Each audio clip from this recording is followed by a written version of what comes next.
Hey guys, and welcome back to another video. So on today's adventure, we thought we would take you to the first ever camping spot that we went to. This is the camping spot that made us fall in love with camping and the outdoors and everything that goes along with it. And to get to this camping spot, we have to take you through the first ever 4x4 track that we ever did as well. So sit back, relax, and enjoy another video.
Hey guys, so that was the fire trail track on the way into the Burralow Creek campground. So the track itself is pretty easy. yeah, any standard 4x4 could do it.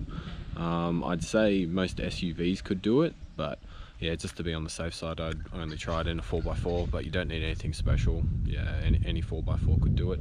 It's a little bit steep in parts, as you would imagine, because you're coming down into the gully, and it is a bit narrow as well, so you just got to look out for oncoming traffic. But apart from that, yeah, it's very easy. Very good track if you're just getting into four-wheel drives, or if you just bought a new four-wheel drive and want to test it out.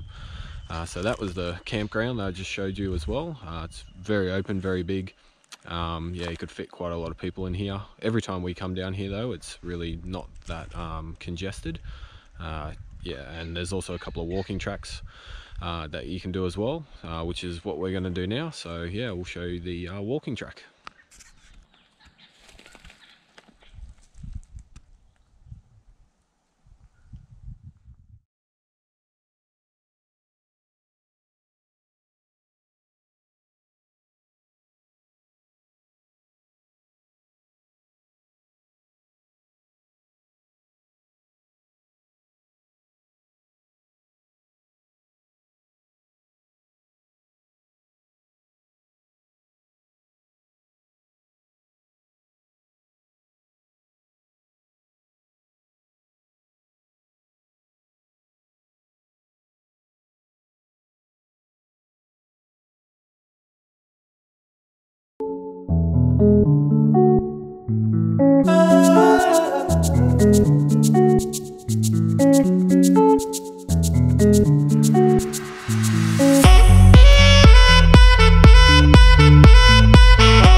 Alright guys, so that's the walk. We're just heading back to the campsite now.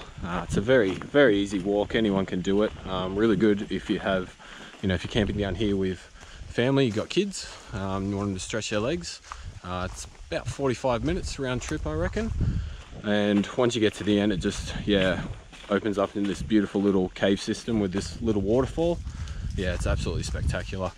But yeah, the walk's very easy. It's flat the whole way. Anyone can do it. So yeah, we're just heading back to the campground now. It's nice and open and big, plenty of spaces. It is a free camp for national parks though, so it's first come first serve, so to speak. But yeah, it's nice and open anyway, and whenever we've been here, haven't had any trouble finding a spot to camp. We actually forgot how beautiful this place actually was, so we'll definitely be back here camping again, probably just do an overnighter. The walking track that we just did, apparently there's glowworms down there at night time as well. So yeah, that'd be pretty cool to check out. There are a couple of other walking tracks as well. There is one that leads up the top of the valley. That is quite hard. We did that last time we camped here. So that's not for the faint of heart. The campground itself has a couple of drop toilets. And yeah, it's 20 minutes, half an hour to the next town where you can get petrol and supplies and all that. So yeah, if you haven't been down here before and you live in the area, if you live in the Blue Mountains, around Penrith, Richmond, obviously Kurrajong, or if you just want to come out for a day and check it out, I highly recommend it. Yeah, it's a great spot for season campers or people who are just getting into camping and four-wheel driving. Okay guys, so there's two options of how to get out of the campground and back up to the Bells line of road. The first one is obviously just going back the way that you came down, which is on the left hand side as you exit the campground. And the second one is just driving straight ahead and then turning right over the small bridge and following that back up the gully, and that takes you back out a bit further up the Bells line of road. It's an easy track and any 4x4 can do it, just takes about 15 minutes longer.